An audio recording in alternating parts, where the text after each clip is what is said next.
So there I was, walking into the most exclusive private gym in Beverly Hills, feeling completely out of my element. I'd been working 80-hour weeks at my tech company, and my body was paying the price. My doctor said I needed to reduce stress and get in shape. So here I was, about to meet the trainer everyone raved about. When Jordan walked out, I swear I forgot how to breathe. She was about 5 feet 8 inches with this incredible athletic build, bronzed skin, and shoulder-length wavy brown hair that caught the light perfectly. She was wearing a black sports bra and leggings that showed off every muscle. And when she smiled at me with those warm brown eyes, I suddenly understood why she had a waiting list. "You must be Alex," she said in this confident, encouraging voice that somehow made me feel both nervous and safe at the same time. "I'm Jordan. Ready to start your fitness journey?" I told her I'd never really worked out seriously before, that I was a complete beginner. And instead of making me feel stupid, she just nodded and said, "Perfect. That means we get to build everything from the ground up." I love a good challenge. There was something about the way she said challenge that made my heart race. And it had nothing to do with the workout we hadn't even started yet. The first few sessions were intense. Not just because of the workouts, but because Jordan was so hands-on. She'd stand behind me during squats, her hands on my hips to correct my form, and I swear I could feel the heat from her body. "Keep your core tight," she'd whisper right by my ear, her breath warm on my neck. How was I supposed to focus on my core when she was that close? One day, about 2 weeks in, I was struggling with push-ups. I was on my knees, arms shaking, about to give up when Jordan got down beside me. "Here, let me show you," she said, and suddenly she was positioned right next to me, our faces inches apart. "Feel my form," she said, and placed my hand on her back as she demonstrated. Her muscles moved under my palm, and I could smell her perfume mixed with that clean, post-workout scent. When our eyes met, something shifted. The air between us felt electric. "You're getting stronger every day," she said softly, but she wasn't looking at my muscles.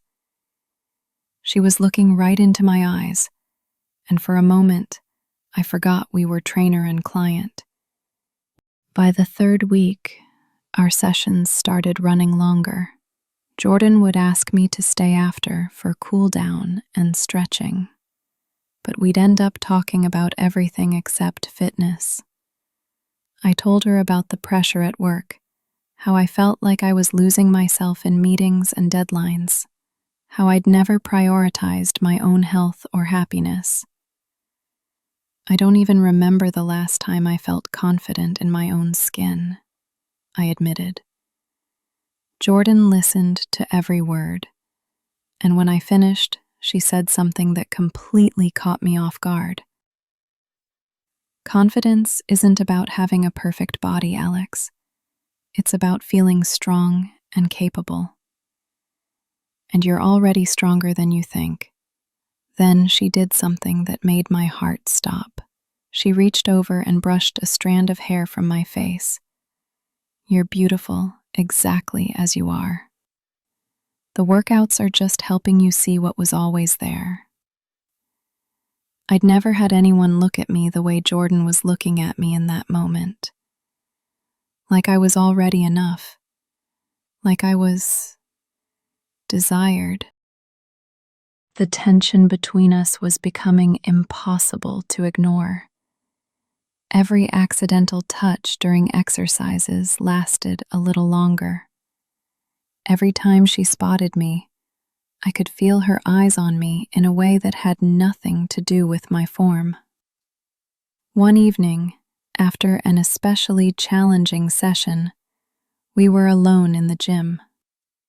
Everyone else had gone home, and it was just us in this space filled with mirrors and low lighting.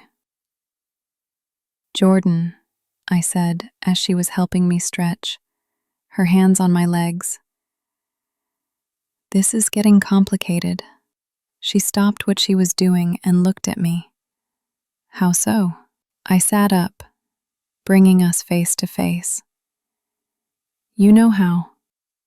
This, whatever this is between us, it's not just about fitness anymore." For a moment, she looked uncertain. "Alex, I'm your trainer.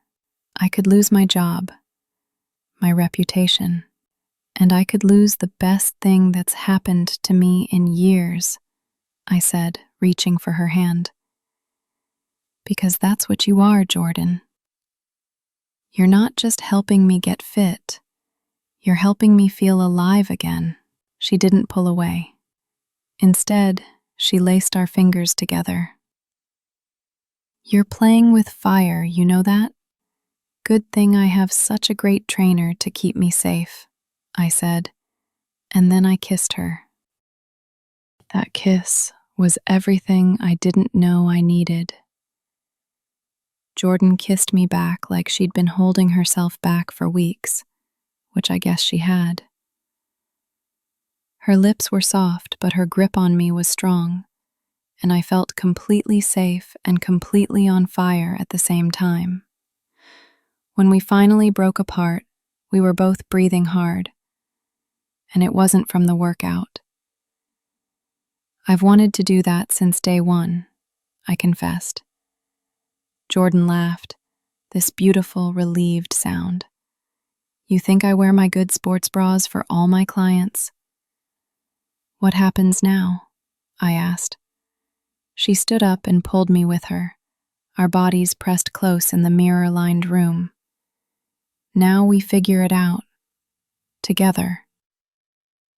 Looking at our reflection, I saw something I'd never seen before.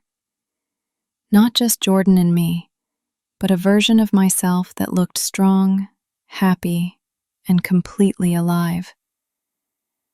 For the first time in my life, I wasn't just existing in my body, I was celebrating it. We didn't rush into anything after that night. Jordan was adamant about doing this the right way.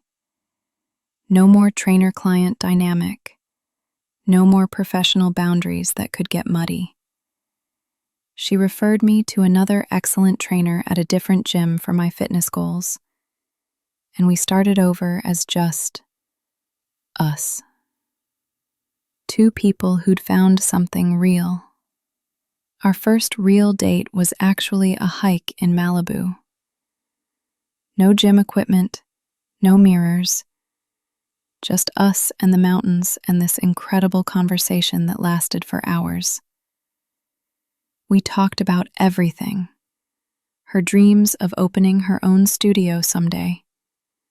My ideas for starting my own tech company. The places we wanted to travel. The fears we'd never shared with anyone else. But we kept working out together too, just differently now. As partners, as equals, supporting each other and challenging each other in the best possible ways. She taught me that fitness wasn't about punishment or trying to achieve some impossible standard. It was about celebrating what your body could do, about feeling strong and capable and proud of yourself. 6 months later, when I looked in the mirror after one of our morning workouts, I saw someone completely different from the stressed, disconnected person who'd first walked into that Beverly Hills gym. Yes, physically, I was in the best shape of my life. I could do actual push-ups now, could deadlift my own body weight, had muscles I'd never even known existed. But more importantly, mentally and emotionally, I was someone who took up space unapologetically. Someone who knew her own worth and wasn't afraid to go after what she wanted. Someone who'd learned that loving yourself isn't selfish. It's revolutionary. And what I wanted every single day was Jordan. Her laugh in the morning, her terrible protein smoothie recipes, the way she'd challenge me to try new things, the way she looked at me like I was the strongest person she'd ever met.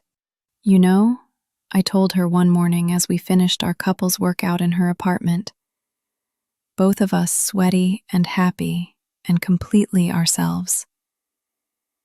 I came to that gym thinking I needed to change my body. She pulled me close, her arms around my waist. And what do you think now? Now I know I just needed to remember how to live in it, how to love it, and how to love myself enough to let someone else love me exactly as I am. Sometimes, the best transformations happen when you're brave enough to let someone see you sweat. And sometimes, if you're really lucky, they'll fall in love with every single drop.